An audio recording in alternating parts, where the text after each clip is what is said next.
Alright, so let me throw a question right at you guys to start this off.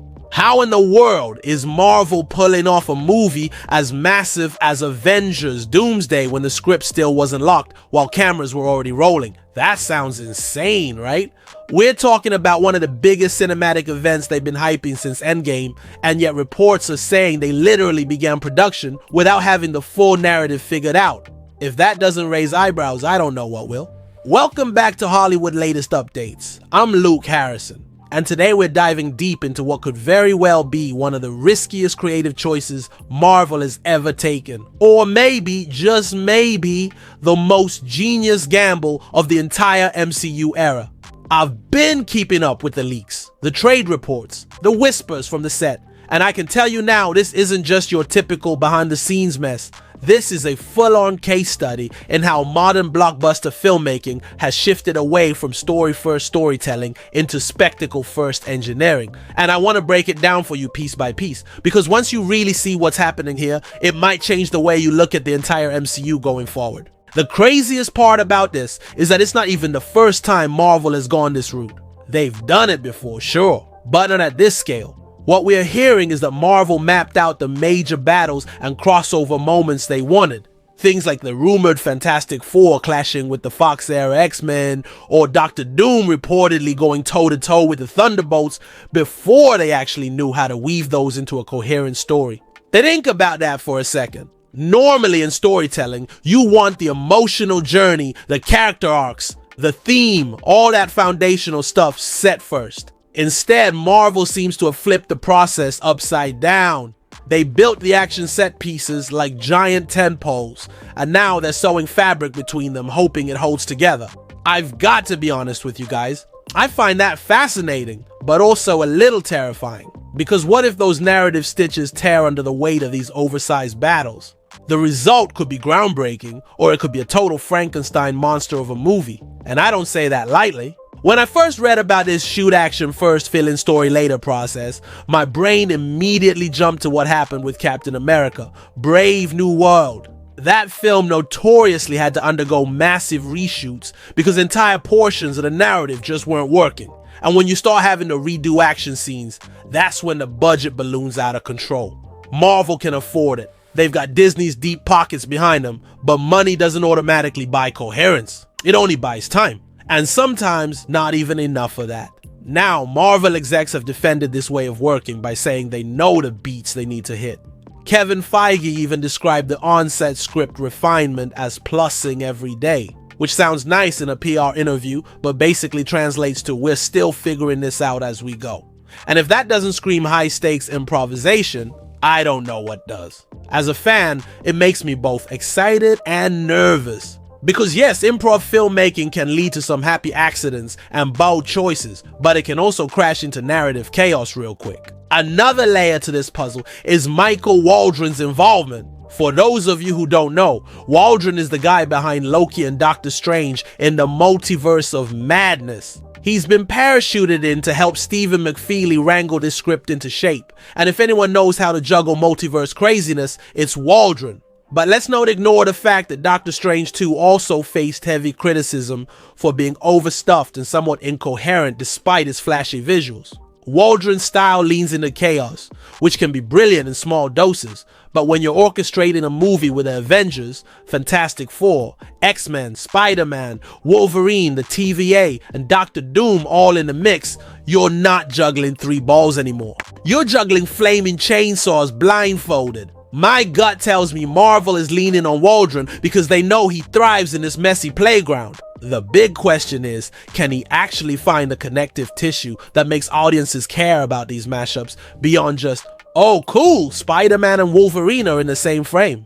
Cause if he can't, this movie risks feeling like a theme park ride rather than a story. Here's the thing, I get why Marvel is doing this. They know what fans want to see. They've got decades of comic book history to draw from, and they understand that putting Wolverine next to Spider-Man is instant dopamine for a lot of us. Same with throwing the TVA into the mix. Love it or hate it, the TVA is Marvel's narrative skeleton key for anything multiverse related. You need characters from different realities to collide. TVA, you want to reset continuity or explain away contradictions? TVA. You want Doom's plans to threaten existence itself? Yep, TVA again. The problem is that while the TVA is convenient, it's also divisive. A lot of fans feel it cheapens stakes because anything can just be reset, pruned, or undone with some hand-wavy multiverse logic. And I can't say I totally disagree. Every time Marvel leans too hard on it, the tension feels less permanent. So using it as a foundation for Doomsday is risky. It might allow the film to juggle 100 moving parts,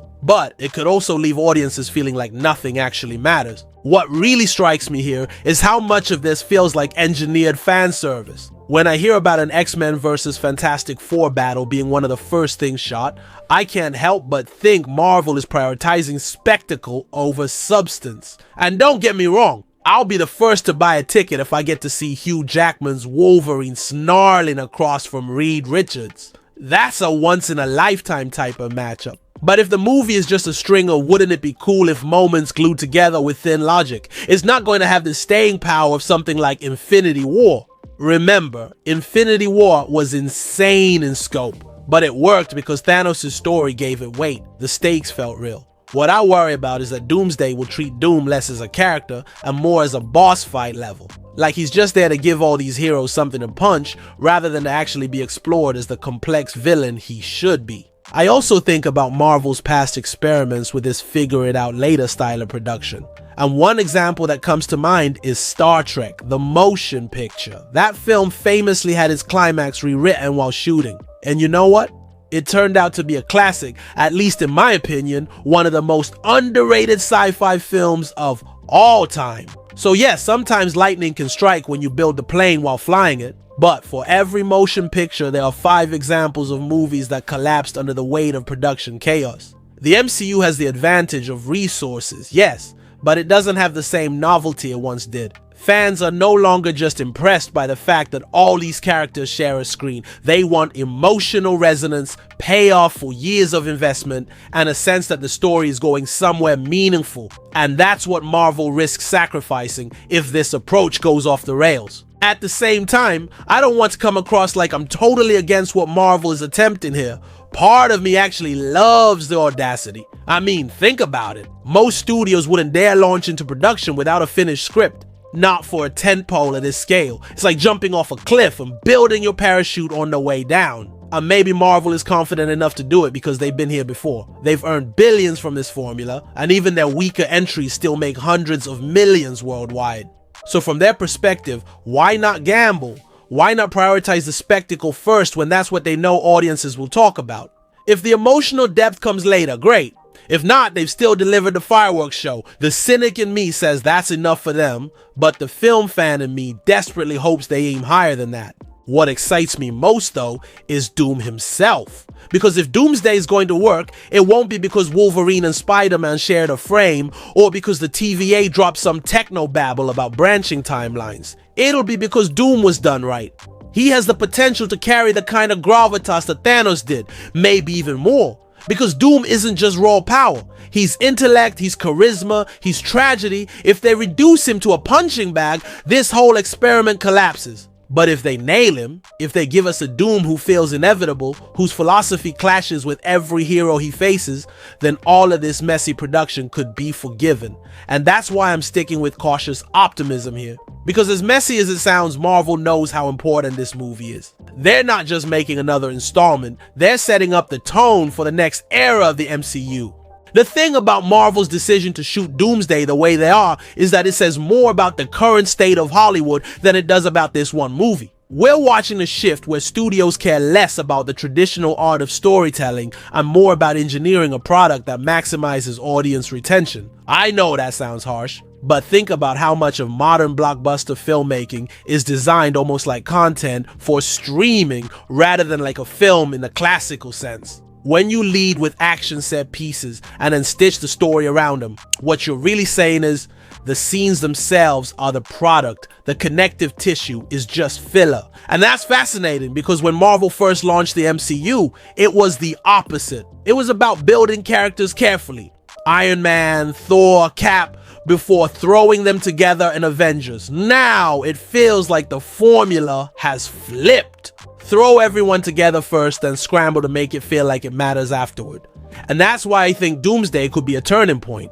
If this works, other studios will feel validated to copy the formula even harder, and the entire industry could double down on spectacle-first filmmaking. If it fails, it could be a wake-up call that even Marvel can't coast on cameos forever. One of the elements I keep circling back to is the rumored Fantastic Four versus X-Men sequence. It's an incredibly bold move, because not only does it rely on fan nostalgia for two different Fox franchises, but it's also a test of Marvel's ability to merge legacies. Let's not forget, Marvel didn't create those Fox-era X-Men films, they inherited them. And while we all have a soft spot for Hugh Jackman's Wolverine or Patrick Stewart's Professor X, those characters come with decades of baggage from movies that weren't always consistent. To suddenly pit them against the Fantastic Four, who themselves haven't had a universally beloved movie incarnation yet, is like throwing gasoline on a fire and hoping for fireworks instead of an explosion. I can see the appeal, don't get me wrong. Who doesn't want to see Cyclops blasting away a Human Torch while Invisible Woman shields her team? But without the right story justification, it risks looking like a marketing gimmick rather than an organic clash. That's why the lack of a finished script during filming is such a huge deal here. It makes me wonder if Marvel even had a solid answer for why these groups were fighting, or if they just trusted that the visuals alone would carry the day. Now, let me be clear, I don't think Marvel is incompetent. If anything, they're strategic to a fault. They know exactly how much hype sequences like this generate, and they're smart enough to understand that once they put those matchups on screen, fans will at least talk about it endlessly.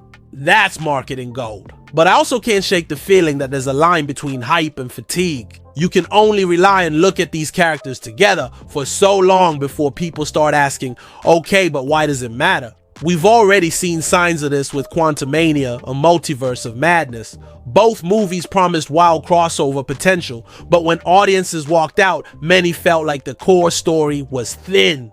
If Doomsday repeats that mistake, it won't just be another weak entry, it'll be devastating because this movie is supposed to be the event film, the next Infinity War. And an event movie can't just be fireworks. It has to land emotionally, otherwise it's just noise. Another fascinating detail is the rumored involvement of Spider-Man and Wolverine teaming up against the TVA. I'll be honest, that pairing is pure fan candy. You've got arguably the two most beloved Marvel characters of all time in one mission. From a studio perspective, that's a guaranteed box office magnet. But narratively, it raises so many questions. Spider-Man has typically been written as the heart and conscience of the MCU, especially after No Way Home, which left him in a very stripped down, vulnerable state. Wolverine, on the other hand, is pure grit and rage, a character defined by his resistance to authority and his self-destructive streak. Putting those two together is exciting, but it's also tricky. Their chemistry can either be electric, like oil and water sparking, or it can feel like two icons forced together with no organic reason. And when you throw the TVA into the mix, it almost feels like Marvel is creating excuses just to make this happen. Oh, the multiverse is broken, so Spider-Man and Wolverine are in the same place at the same time. That's cool, sure, but is it earned? That's what I keep asking myself. And this is where not having the story locked early could backfire, because you risk underdeveloping what could otherwise be one of the most iconic duos in superhero cinema. And speaking of the TVA, let's talk about that. I know I already touched on it earlier, but the more I think about their presence in Doomsday, the more conflicted I get. On one hand, the TVA is literally built to make multiverse storytelling manageable. They're a cheat code, a narrative shortcut that can justify any crossover. But on the other hand, every time they appear, the stakes get fuzzier. If a timeline can be reset or pruned, why should I care about the heroes fighting to save it? Why should I worry about a character's death if the TVA can just reintroduce a variant 2 movies later? That's where the tension lies. The TVA is both Marvel's greatest tool and their biggest liability. Using them as the narrative glue for Doomsday makes sense strategically, but it also risks alienating fans who already feel exhausted by the multiverse gimmick. Personally, I think Marvel needs to use the TVA as sparingly as possible, more as a background threat or a chessboard operator, rather than letting them dominate the story. Otherwise, we risk getting a film that feels like a bureaucratic sci-fi drama with occasional fight scenes, and nobody wants that. Another rumor that keeps floating around is Doctor Doom taking on the Thunderbolts. That's an interesting choice because it frames Doom not just as the Avengers enemy, but as a multi-level threat that spans across different teams. On paper, it's a great way to establish him as the big bad of this era. You don't want him showing up at the 11th hour like Thanos did in Avengers. You want him actively shaping the story, testing different factions, and proving himself as the ultimate opponent. But again, this comes back to whether the script gives Doom the depth he deserves. Doom isn't just another power-hungry villain. He's one of the richest characters Marvel has ever created. He's got layers of tragedy, honor, arrogance, and intellect. If the Thunderbolts fight him and it's just a flashy sequence with no exploration of his ideology, then it risks wasting what could have been a pivotal moment. On the flip side, if Marvel uses that fight to showcase Doom's tactical brilliance and to highlight the ideological clash between him and a morally gray team like the Thunderbolts, then we're in for something special. That's why this production method, filming the action first, makes me uneasy. Because Doom deserves better than to be reverse engineered into a story around pre-filmed battles. And yet I have to admit, there's a part of me that loves the sheer ambition here.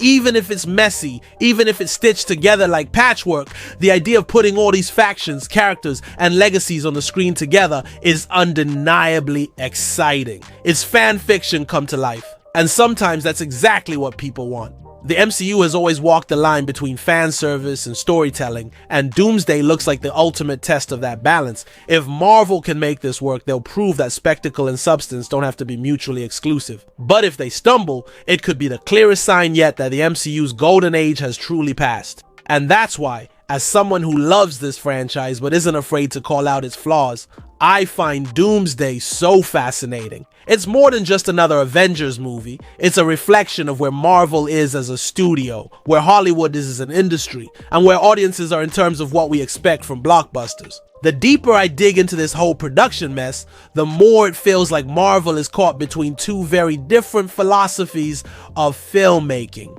On one side, you've got the traditional, almost old school belief that a story needs to come first, that the script is the backbone, and everything else builds off that foundation. On the other side, you've got this new age Marvel method, which is more about building a series of events, big crossover spectacles, emotional beats, franchise connections, and then stringing them together into something resembling a story afterward. And honestly, Doomsday might be the purest expression of that second philosophy yet. It's Marvel saying, look, we know what fans want to see. Spider-Man swinging alongside Wolverine, Doom battling multiple factions, X-Men and Fantastic Four colliding, and that's the priority. The connective narrative is almost secondary, a framework built around these moments. And I think that's what makes this film such a fascinating experiment. Because if it works, it might prove that audiences don't care about story in the way critics and purists think they do. They might only care about how they felt watching these jaw-dropping moments and not whether the plot had airtight logic. But here's the danger. Emotional payoff doesn't just come from seeing characters on screen together. It comes from understanding why they're there, why they're fighting, why they're teaming up. Without that context, even the most jaw-dropping matchup can feel hollow. I'll give you an example. Take the airport battle in Civil War. On the surface, it was exactly the kind of spectacle we're talking about here. A bunch of heroes going head to head in one massive sequence. But what made it resonate wasn't just the visuals, it was the emotion. We knew why Tony and Steve were fighting. We understood the ideological clash that made each hero pick a side. So when Spider-Man swung in, or when Ant-Man went giant size, it wasn't just fan service, it was cathartic, it was earned. That's the level of storytelling Doomsday needs if it's going to avoid becoming a string of empty fireworks. And I'm not sure if you can achieve that level of narrative cohesion when you're writing the script on the fly during filming. That's the contradiction at the heart of this project. Another thing I keep thinking about is how much this production method puts pressure on the editing room. People forget that Marvel movies are often found in editing more than they're written in pre-production. Thor Ragnarok changed dramatically in the edit. Doctor Strange 2 had whole storylines cut and restructured. Even Endgame, which we all remember as this tightly written, perfectly constructed finale, went through countless revisions and re-edits before it landed on the version we saw. So if Doomsday is being filmed around action set pieces first, the editing process is going to be absolutely brutal. Imagine being the editor tasked with making sense of all these massive sequences and turning them into something coherent. It's almost like editing a puzzle without knowing what the final picture should look like. And while Marvel has the resources to throw armies of editors at the problem, there's always the risk that the finished film feels patchwork, a little too stitched together. The seams might show, and audiences are savvy enough to notice. I also think about the stakes here for Marvel as a brand. Let's be honest. The MCU hasn't exactly been in its strongest phase lately. There's been fatigue, backlash, and plenty of questions about whether Marvel has lost its magic touch. Avengers. Doomsday is supposed to be their answer to that doubt. It's supposed to reignite the fire, to remind everyone why we fell in love with this cinematic universe in the first place. And that's why this production strategy is such a gamble. Because if they nail it, they'll silence every critic and prove they can still deliver world-shattering event films. But if they stumble, if this feels like a bloated, incoherent mess, it could deepen the perception that Marvel has peaked. This isn't just another installment, it's Marvel betting the house. And it's Doom, ironically, who represents both the risk and the opportunity. Done right, he could become the next Thanos-level villain, the figure who carries the MCU into its next golden era. Done wrong, he could become the symbol of Marvel's decline, proof that even their most iconic villains can't save them anymore. What complicates things even further is the audience itself. We, as fans, are part of this equation. Marvel knows we thrive on speculation, leaks, and hype. They know we're dissecting every rumor, every casting choice, every set photo. And that changes the way they build these films. Instead of keeping things airtight until release, Marvel has almost embraced the culture of leaks as part of the marketing. So when we hear about the Fantastic Four clashing with the X-Men or Spider-Man teaming with Wolverine, that's not just rumor, it's fuel for hype. And by filming those sequences early, Marvel ensures those leaks get out there to stir conversation. It's almost like they're using the chaos of production as a tool, not a flaw. But again, that only works if the final product delivers. If the leaks raise expectations sky high and the movie doesn't pay them off in a satisfying way, the backlash could be brutal. We've seen it before with Multiverse of Madness, where everyone expected cameos galore, and while we got some, a lot of fans left feeling underwhelmed because their imagined version of the movie was bigger than the real one.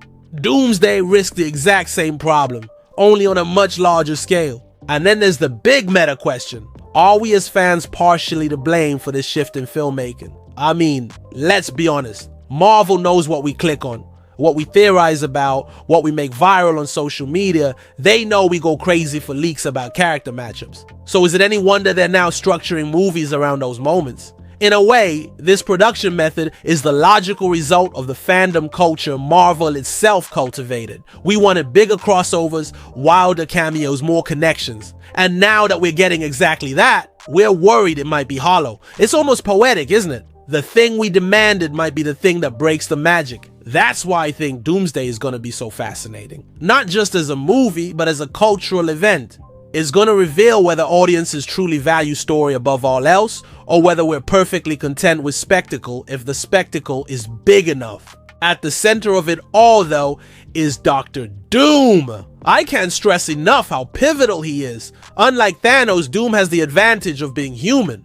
Brilliant, flawed, ambitious, but human. That makes him relatable in a way Thanos never quite was. If Marvel leans into that complexity, if they make Doom the kind of villain who forces heroes to question themselves, then all of this production chaos could be worth it. Because even if the story feels messy, a well-written Doom could anchor the entire film. But if they flatten him into just another world destroyer, it's game over. And I think that's why we're all watching this production so closely. Because we know how much is riding on Doom, and we know Marvel can't afford to get him wrong. One of the most fascinating aspects of Avengers, Doomsday, is how it's forcing Marvel to juggle not just storylines, but entire legacies. Think about it. The X-Men film stretched across 2 decades with multiple timelines, recasts, and contradictions baked in. The Fantastic Four has had 3 separate incarnations already, none of which landed in a way that defined them as cultural cornerstones. Spider-Man exists in 3 cinematic universes at once, with Tom Holland's version now stripped down after No Way Home. And then you have the Avengers, a brand that has to carry the weight of the MCU's entire history. Mashing all of these together isn't just a logistical challenge, it's a tonal one. How do you take Hugh Jackman's gritty Wolverine, pair him with Tom Holland's earnest Peter Parker, and then throw them into the same narrative where the TVA is spouting cosmic bureaucracy and Doom is trying to bend reality itself? That's a nightmare to balance, and it makes me wonder whether Marvel is prioritizing tone at all, or if they're simply hoping the sheer star power and nostalgia overrides tonal dissonance. Because tonal consistency is often invisible when it works, but when it doesn't, the cracks are glaring. This is why I keep circling back to how essential editing is going to be in this film. You can have the most dazzling battle sequences in the world, but if the transitions between tones feel jarring, the movie risks feeling like three different projects glued together. For example, a Spider-Man and Wolverine mission could feel like a grounded buddy film, gritty, snarky, violent, but also heartfelt. Cut to the TVA storyline and suddenly you're in abstract sci-fi territory with cosmic stakes and philosophical debates about fate. Then jump to Doom confronting the Thunderbolts, and it's a political power struggle with shades of espionage. Each of these threads can be interesting on their own, but blending them seamlessly is where the real test lies. And I worry that Marvel's method of filming set pieces first, then connecting them later, might amplify those tonal whiplashes rather than smooth them out. Because when you shoot without a unified script, you're not thinking about tone holistically. You're thinking about how cool a specific sequence looks in isolation. And that's a dangerous way to build a movie this big. The more I think about it, the more I realize Marvel is almost using Doomsday as a stress test for the multiverse itself.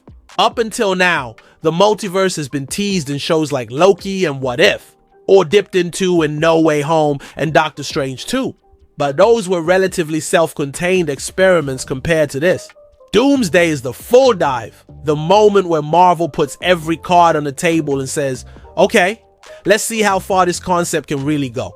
And that's both thrilling and nerve-wracking, because if audiences accept it, Marvel has unlimited freedom moving forward. They can bring back any character, resurrect any dead hero, reboot any franchise without explanation. The multiverse becomes a permanent hall pass. But if audiences reject it, if they see it as too confusing, too cheap, or too gimmicky, then Marvel's entire Phase 6 and beyond is in jeopardy. That's how high the stakes are here, not just in the story, but for the MCU itself. Doomsday isn't just about Doom trying to rewrite reality, it's Marvel trying to rewrite the rules of their storytelling. And then there's Robert Downey Jr. Let's not pretend his rumored return isn't a huge part of the hype here. Marvel knows audiences will line up to see Tony Stark again, whether it's as a variant, a flashback, or something entirely unexpected. But I can't help feeling cautious about this. On one hand, bringing him back could be an emotional masterstroke. Tony was the heart of the Infinity Saga, and his sacrifice in Endgame was the emotional climax of the entire MCU up to that point. If Marvel handles his return with care, it could feel like a full circle moment that amplifies Doom's threat and deepens the story. On the other hand, if it's just a cheap cameo to get cheers in the theater, it risks undermining the weight of Endgame. His death mattered because it was final. If you undo that too easily, you cheapen not only his arc, but also the entire legacy of the Infinity Saga. So once again, it all comes down to execution. Marvel is walking a tightrope here, balancing fan service with narrative integrity, and one misstep could send the whole thing tumbling. I think what frustrates me the most about Marvel's current strategy is that it feels like they're not trusting their own ability to craft a grounded, character-driven story anymore. The early MCU worked because they invested in characters before spectacle. Tony Stark wasn't just Iron Man, he was a flawed, arrogant genius who grew into a hero. Steve Rogers wasn't just Captain America, he was a man out of time grappling with morality in a modern world. Those arcs gave weight to every battle, every team up. Now it feels like Marvel believes characters alone aren't enough, that they need multiverse gimmicks and endless cameos to keep us hooked. And that makes me wonder, are they underestimating us as an audience? Because I think most fans would be thrilled with a Doom story that's just about him, the Fantastic Four, and the Avengers if it were told with depth and focus. We don't necessarily need Spider-Man and Wolverine in the same frame for this to work, but Marvel seems convinced we do. Maybe they're right. Maybe the global audience does crave spectacle above all else. But speaking for myself, I'd rather have a tight story with a handful of characters than a messy one with 100. Another point worth diving into is the sheer cost of this approach. Filming massive set pieces without a locked script isn't just risky artistically, it's financially dangerous. Imagine spending tens of millions on a complex battle sequence, only to realize months later that it doesn't fit the final narrative. At that point, you either cut it and eat the cost or reshoot it entirely, which drives the budget even higher.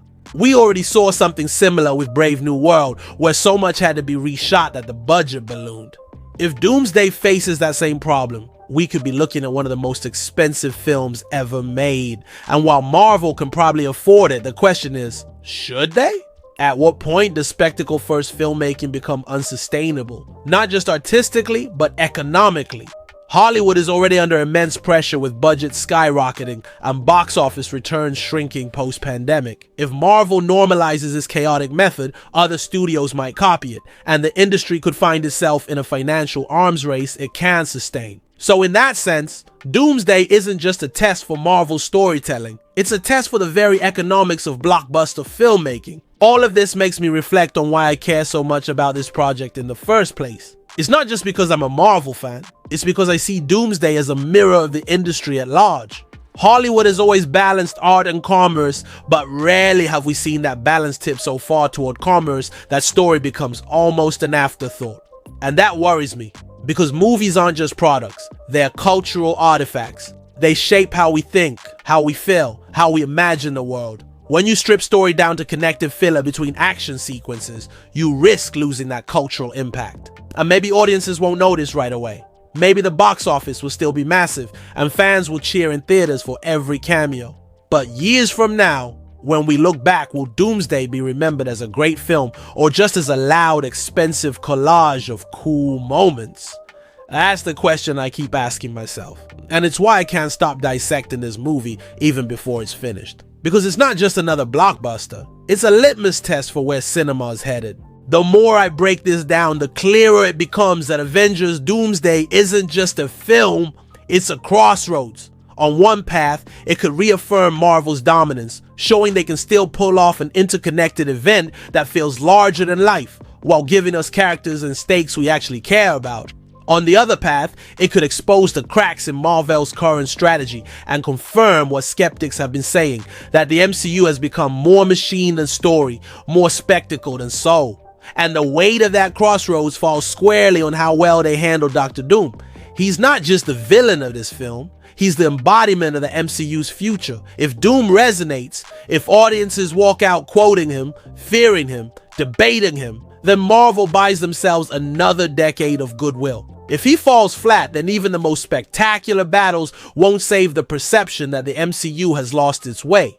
That's why every rumor about Doom's role fascinates me. Will he be the mastermind pulling strings from the shadows? Will he dominate the screen as a physical and intellectual threat? Or will he be diluted by the sheer number of heroes sharing the spotlight?